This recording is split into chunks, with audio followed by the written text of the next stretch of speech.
Hello दोस्तों, नमस्कार। संगीत के आज के इस नए सेशन में आप सभी का फिर से बहुत-बहुत स्वागत है। जैसा कि आप लोग देख रहे हैं, आज प्रश्न संख्या कितना है? आपका 81 है, क्योंकि इससे पहले हम दोस्तों आप लोगों के लिए 80 प्रश्न हम करवा चुके हैं, इससे पहले वाले सेशन में। अगर आप लोग उसको नहीं देखे हैं, तो डिस्क्रिप्शन बॉक्स में हम उसका लिंक दे देंगे, आप लोग उसे देख लीजिएगा, क्योंकि बहुत ज़्यादा इंपॉर्टेंट प्रश्न है और सारे प्रश्न जो है आपके एग्ज़ाम में पूछे जाने की बहुत ज़्यादा संभावना है। अभी मैं जो सीरीज़ करवा रहा हूँ, इसमें से आपके एग्ज़ाम में आने के बहुत ज़्यादा से ज़्यादा चांसेस है, ठीक है? क्योंकि आपके सिलेबस किस प्रकार का है, सिलेबस पे जो आधारित प्रश्न कैसा पूछ रहा है, तो उसको जो है ध्यान में रखते हुए यहाँ पे आप लोगों के लिए जो है बना रहे हैं सेशन को, ठीक है? तो प्रश्न हम देखना शुरू करेंगे आज का 81 नंबर से, लेकिन उससे पहले आप लोगों से कहेंगे कि अगर आप लोग दोस्तों चैनल पे नए हैं या पुराने हैं, अगर आप लोग सब्सक्राइब नहीं किए हैं, तो सब्सक्राइब करके नोटिफिकेशन को ऑल पे मेरे दोस्त सेट कर लीजिएगा, ताकि आने वाला जो भी सेशन होगा वो आप लोगों के लिए सबसे पहले पहुंच जाए, ठीक है? तो चलिए प्रश्न हम देखेंगे यहाँ पे 81 नंबर का प्रश्न हमारा है, पूछ रहा है कि मल्लिकार्जुन मंसूर को पद्म विभूषण पुरस्कार कब प्राप्त हुआ था? देखिए, पिछले वाले क्लास में हम क्या करवाए थे आप लोगों के लिए, जो है यहाँ पे प्रश्न संख्या जो 80 है, ये इन किसकी कौन सी ग्रंथ की रचना की थी, तो ये सब बहुत सारे जो है प्रश्न आप लोगों के लिए हम करवा चुके हैं, ठीक है? तो यही सब प्रश्न के यही सीरीज का आज देख रहे हैं यहाँ पे। तो जवाब क्या होगा? क्या 1971, 1968, 1992, एक से अधिक या इनमें से कोई नहीं? तो मल्लिका अर्जुन मंसूर, ये जो है इनको जो है क्या मिला था भैया? पद्म विभूषण मिला था। पद्म विभूषण पुरस्कार कब मिला था? जवाब ये देना है, तो इसका जो जवाब हो जाएगा आपका क्या हो जाएगा? 1992 में, यानी कि ऑप्शन नंबर सी हो जाएगा इसका सही जवाब, ठीक है? पद्म विभूषण कब मिला? 1992 में। चलिए आगे देखेंगे, अगला प्रश्न है यहाँ पे, अब शुरू हो रहा है। गंगूबाई हंगल का जन्म कब और कहाँ हुआ था? दोस्तों, गंगूबाई हंगल ये जो है बहुत ही महत्वपूर्ण नाम है संगीत जगत का, तो यहाँ पे इनके बारे में भी जान लेंगे, कब हुआ था इनका जन्म और कहाँ हुआ था। क्या 1913 धारवाड़ में, 1912 इंदौर में, 1886 आगरा में, एक से अधिक इनमें से कोई नहीं? तो जवाब यहाँ पे हो जाएगा मेरे दोस्त, यहाँ पे 1913 ईस्वी कहाँ हुआ था? तो धारवाड़ में हुआ था, जो कि कहाँ पड़ता है? दक्षिण भारत में पड़ता है धारवाड़, ठीक है? तो यहाँ हुआ था। अगर बात करेंगे 1912 की, तो यहाँ पे जो जवाब हो जाएगा 1912 में किनका? तो इंदौर घराने के संस्थापक कौन थे? तो उनका जन्म हुआ था आपके 1912 ईस्वी में, ठीक है? कमेंट बॉक्स में लिखिएगा कि कौन थे, उन्हीं का जन्म हुआ था 1912 ईस्वी में। करवा चुके हैं, हालांकि ये सब प्रश्न आप लोगों के लिए हम करवा चुके हैं पिछले सेशन में, इसीलिए करें। नहीं देखें तो आप लोग को जो है उसका लिंक मिल जाएगा, आप लोग डिस्क्रिप्शन बॉक्स में जाकर चेक कर लीजिएगा, ठीक है? चलिए अब देखेंगे यहाँ पे 1886 वाला है, तो ये आपके कौन थे? फैयाज खां थे, ठीक है? कौन? फैयाज खां, जो कि आगरे घराने के रत्न माने जाते हैं, उनका जन्म हुआ था 1886 में। चलिए देखेंगे, अगला प्रश्न हमारा है 84 नंबर का प्रश्न है हमारा कि गंगूबाई हंगल संगीत के किस घराने से संबंधित है? तो गंगूबाई हंगल जो है वो कौन सा घराना से हो जाएंगी? क्या ग्वालियर से, फर्रुखाबाद से, किराना घराना से, एक से अधिक इनमें से कोई नहीं? तो जवाब यहाँ पे हो जाएगा आपका दोस्तों ऑप्शन नंबर सी हो जाएगा, किराना घराना से। जबकि किराना घराना के संस्थापक के रूप में किनको? अब्दुल करीम खां को जाना जाता है। अब्दुल करीम खां किराना घराना के संस्थापक है, ठीक है? ग्वालियर की बात करेगा तो नत्थन पीर बख्श इसके संस्थापक है। फर्रुखाबाद की बात करेगा तो हाजी विलायत अली इनके संस्थापक माने जाते हैं, ठीक है? तो ये सारे जो है महत्वपूर्ण है, क्योंकि दोस्तों आपके सेशन में कुछ एक्स्ट्रा प्रश्न जरूर रहता है, हर बार रहता है, तो आप लोग जो है सारे प्रश्नों को और अच्छे से देखते जाइए पूरे सेशन को अंत तक, ताकि आपका प्रश्न जो है और रिलेटेड इर्द गिर्द का सारा क्लियर हो जाए, ठीक है?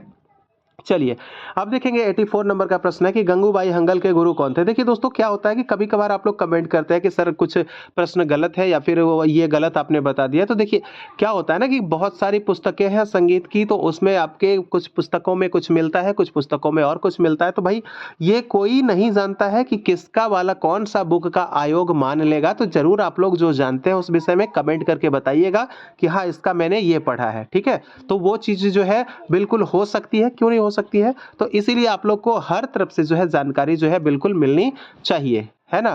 ताकि हो सकता है जो मैं पढ़ा रहा हूं वही आयोग मान ले, तो फिर क्या करेंगे आप?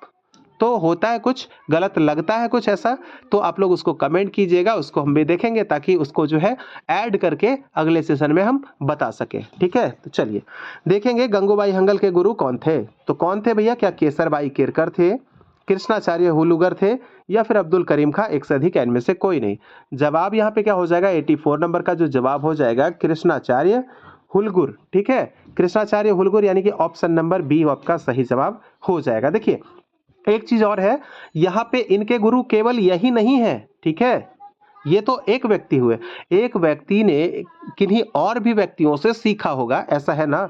तो यहाँ पे जो है आपका केवल यही गुरु नहीं है, और भी इनके कुछ गुरु रहे हैं, उनमें से एक इनका नाम है कृष्णाचार्य हुलगर्ग जी का। तो ये भी आपको याद रखना है। और कौन इनके गुरु है आप लोग कमेंट कीजिएगा कमेंट बॉक्स में, ठीक है।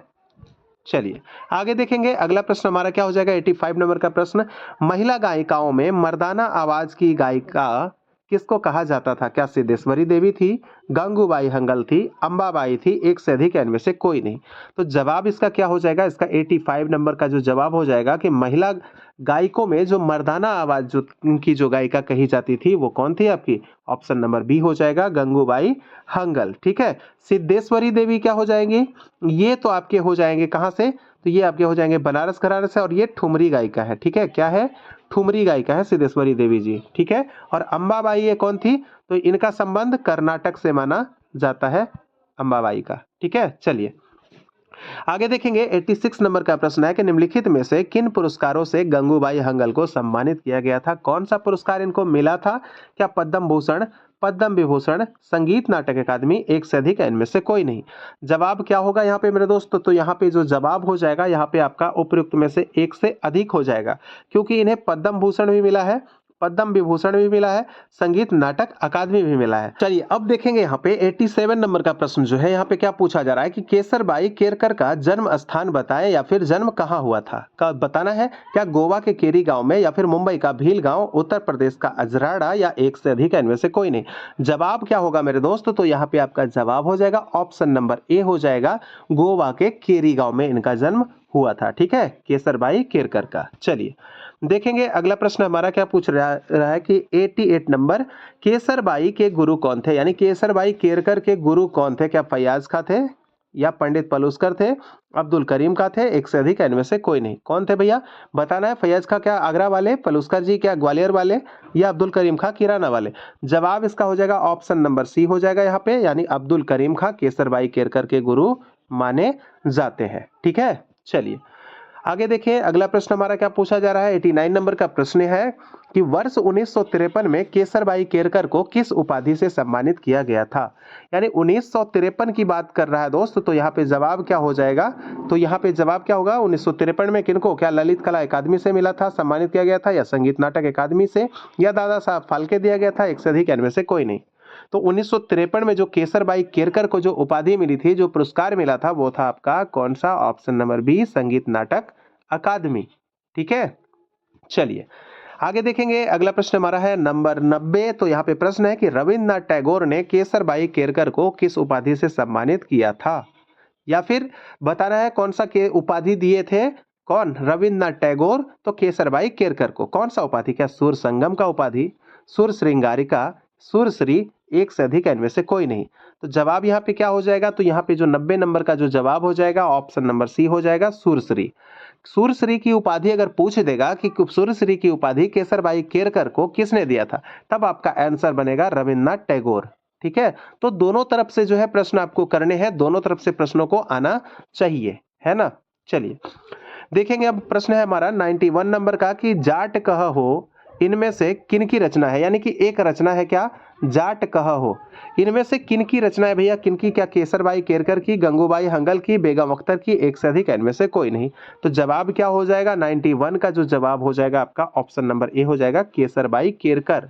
जाट कह हो यानी कि केसरबाई केरकर की रचना थी, और केसरबाई केरकर को सुरश्री का उपाधि दिए थे। सुरश्री का उपाधि कौन दिए थे? तो रविन्द्रनाथ टैगोर, अभी हम लोगों ने जस्ट देखा है, ठीक है। चलिए आगे देखेंगे 92 नंबर का प्रश्न हमारा पूछा जा रहा है कि अब्दुल करीम खां का जन्म कब और कहाँ हुआ था? यानी कि किराना घराना के संस्थापक के रूप में पूछा जा रहा है इनको। किराना घराना के संस्थापक जो है उन्हीं के बारे में पूछा जा रहा है कि उनका जन्म जो है कब और कहाँ हुआ था। क्या 1872 किराना में, 1872 आगरा में, या 1887 छपरा में? क्या होगा इसका जवाब? यहाँ जो जवाब हो जाएगा मेरे दोस्त 92 नंबर का, वो 1872 ईस्वी कैराना में, ठीक है। ऑप्शन नंबर ए हो जाएगा 1872 कैराना। और किन की जन्म हुई थी भैया 1872 में? जरा आप लोग कमेंट कीजिएगा कमेंट बॉक्स में, क्योंकि बहुत ही चर्चित व्यक्ति हैं वो, उनका नाम आप लोग को कमेंट करना है कमेंट बॉक्स में, ठीक है। चलिए अब देखेंगे 93 नंबर का प्रश्न है, यहाँ पे क्या पूछा जा रहा है कि अब्दुल करीम खां किस घराने के संस्थापक माने जाते हैं? कौन सा घराना? क्या किराना घराना, आगरा घराना, दरभंगा घराना, एक से अधिक या इनमें से कोई नहीं? इसका जवाब क्या होगा? तो यहाँ पे जो जवाब हो जाएगा आपका ऑप्शन नंबर ए हो जाएगा, किराना घराना, क्योंकि अब्दुल करीम खां जो है किराना घराना के संस्थापक माने जाते हैं। इनका जन्म ही हुआ था 1872 में किराना में, तो वो क्या किए, वहीं रह गए और वहीं पे अपने जन्म स्थान यानी उनके जो गांव था किराना, तो से किराना से कैराना जो था, तो वो उसी के आधार पे जो है नामकरण कर दिए अपने घराना का, तो इसीलिए वो क्या पड़ गया, किराना। ठीक है। और एक चीज बता दें अब्दुल करीम खां के बारे में कि किराना घराना जो है ये सारंगी वादन के लिए भी जाना जाने वाला घराना है। ठीक है। सारंगी वादन, गायन तो है ही लेकिन साथ में साथ क्या होता है कि सारंगी वादन भी इस घराने में होती है। ठीक है। चलिए आगे देखेंगे। अगला प्रश्न हमारा 94 नंबर का कि निम्नलिखित में से कौन गायन के साथ सारंगी के भी उस्ताद थे? भैया देखिए प्रश्न आया है अभी जस्ट, क्या बता रहे थे आपको, क्या कौन थे? क्या अलाउद्दीन खां थे, उस्ताद अब्दुल करीम खां थे या उस्ताद अमीर खां थे, एक से अधिक या इनमें से कोई नहीं? जवाब क्या होगा यहाँ पे? तो जवाब इसका हो जाएगा आपका ऑप्शन नंबर बी हो जाएगा, अब्दुल करीम खां, क्योंकि गायन तो करते ही थे, गायन के साथ साथ ये सारंगी वादक भी थे, क्योंकि इनका घराना ही सारंगी के तौर पे जाना जाता है और गायन के तौर पे भी जाना जाता है, मुख्य रूप से गायन, लेकिन उसके साथ साथ जो है सारंगी के रूप में भी जाना जाता है किराना घराना को, है ना। ठीक है। देखिए उस्ताद अमीर खां से एक प्रश्न पूछता है कि ये प्रायः कौन से ताल में गाते थे, तो इनका ताल याद रखना है, एक ताल। ठीक है, एक ताल याद रखना है। और ताल की बात कर लेंगे तो एक ताल में क्या होता है, क्योंकि तो एक ताल जो है इसमें कितने मात्रा होते हैं, 12 मात्रा होते हैं, और इसमें विभागों की संख्या 6 होता है, 6 विभाग होते हैं, और प्रत्येक विभाग में जो क्या होता है, 2-2 मात्राएं होती है, यानी कि ये ताल कैसी हो जाएगी आपकी, समपदी ताल होती है। ठीक है। ताल से रिलेटेड भी हम प्रश्न करवा चुके हैं, आप लोग चैनल पे उसको देख लीजिएगा ढूंढकर, आप लोग को वहां मिल जाएगा, ताल से रिलेटेड होगा, राग से रिलेटेड होगा, काफी इंपॉर्टेंट प्रश्न आप लोग के लिए करवा रखे हैं। तो आप लोग जितना भी चैनल पे जो है पड़ा हुआ वीडियो है सबको एक बार जो है रिवीजन के दृष्टिकोण से देख लीजिएगा, है ना। तो जवाब हो गया ऑप्शन नंबर बी आपका, अब्दुल करीम खां। चलिए आगे देखेंगे। अगला प्रश्न हमारा 95 नंबर का कि पिया बिन नाही आवत चैन इनमें से किनकी बंदिश है? भैया पिया बिन नाही आवत चैन जो है वो किनकी बंदिश होगी? 95 नंबर, इसका जवाब क्या होगा? तो यहाँ जो क्या कौन होंगे, फैयाज खां होंगे, करीम खां होंगे, बड़े गुलाम अली होंगे, एक से अधिक इनमें से कोई नहीं। तो पिया बिन नाही आवत चैन जो है ये कौन हो जाएंगे, ये किनकी है? तो इसका जवाब हो जाएगा option number B, Abdul Karim खां साहब की ही है। ठीक है। चलिए आगे देखेंगे। अगला प्रश्न हमारा 96 नंबर का प्रश्न पूछा जा रहा है कि हीराबाई बड़ौदकर का जन्म किस वर्ष हुआ था? हीराबाई बड़ौदकर जन्म किस वर्ष हुआ था? इनका घराना कौन सा? तो घराना भैया किराना। ठीक है, किराना घराना। तो बताना है कि इनका जन्म कब हुआ था, 1902 में, 1905 में, 1912 में, एक से अधिक इनमें से कोई नहीं। तो हीराबाई बड़ौदकर का जो जन्म माना जाता है 1905 ईस्वी में माना जाता है, इसलिए जवाब हो गया हमारा ऑप्शन नंबर बी। ठीक है। 1902 किसकी है? तो बड़े गुलाम अली खां साहब की है, हमने बता रखा है, बड़े गुलाम अली खां साहब की है, जो कि पटियाला घराना के थे। और 1912 हमने बता रखा है अमीर खां, उस्ताद अमीर खां, जो कि इंदौर घराने के संस्थापक थे। ठीक है। चलिए तो ये थे आपके यहाँ पे 1912 यानी कि 15 अगस्त 1912 अमीर खां का जन्म हुआ था। चलिए अब देखेंगे यहाँ पे प्रश्न हमारा है 97 नंबर का। प्रश्न क्या पूछा जा रहा है कि हीराबाई बड़ौदकर किस घराने से संबंधित थी? क्या दिल्ली घराने से, बनारस घराने से, किराना घराने से, एक से अधिक या इनमें से कोई नहीं? तो यहाँ पे जो जवाब हो जाएगा इसका क्या जवाब हो जाएगा? ऑप्शन नंबर सी हो जाएगा आपका। घराना कौन? तो किराना, यानी कि जहां से पंडित भीमसेन जोशी थे वही घराने से ये भी संबंध रखती हैं, है ना। तो दिल्ली घराने का संस्थापक कौन है भैया? तो ये आपके उस्ताद सिद्धार्थ खां है दिल्ली घराने के संस्थापक। और बनारस का कौन है? तो पंडित राम सहाय। ठीक है। चलिए देखेंगे अगला प्रश्न हमारा है 98 नंबर का प्रश्न है कि हीराबाई बड़ौदकर के गुरु कौन थे? क्या जवाब हो जाएगा? क्या अब्दुल जगन्नाथ बुआ पुरोहित, या हनुमान प्रसाद मिश्र, या अब्दुल बहरे वाहिद खां, एक से अधिक इनमें से कोई नहीं? तो इसका जवाब यहाँ पे क्या हो जाएगा? तो यहाँ पे जो जवाब होना है यहाँ पे आपका क्या हो जाएगा? अब्दुल बहरे वाहिद खां, यानी कि ऑप्शन नंबर सी इसका सही जवाब हो जाएगा 98 नंबर का। अब देखते हैं 99 नंबर का प्रश्न। यहाँ पे देखेंगे प्रश्न है हमारा, इनमें से कौन ठुमरी गायिका है? देखिए थोड़ा सा क्या है ना कि गले में थोड़ी सी खराश हो गई, इस वजह से हमको बीच बीच में जो है वीडियो को पॉज कर देना पड़ रहा है। ठीक है। तो इसके वजह से चलिए वैसे सेशन कंटिन्यू है। तो यहाँ पे प्रश्न हमारा क्या है कि इनमें से कौन ठुमरी गायिका है? क्या गंगूबाई हंगल, हीराबाई बड़ौदकर, किशोरी अमोणकर, एक से अधिक, इनमें से कोई नहीं।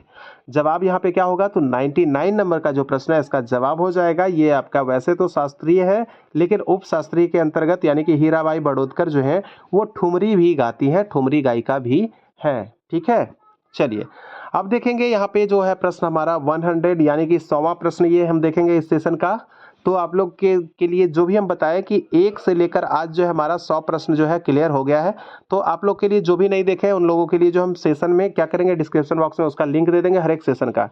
ठीक है, चलिए तो देखते हैं प्रश्न यहाँ पे क्या है कि नूतन संगीत विद्यालय के संस्थापक कौन है। क्या पंडित रविशंकर है, हीराबाई बड़ौदकर है, अब्दुल करीम खां है, एक से अधिक, इनमें से कोई नहीं। तो जवाब यहाँ पे क्या हो जाएगा, तो इसका जो जवाब हो जाएगा ऑप्शन नंबर बी हो जाएगा, हीराबाई बड़ौदकर।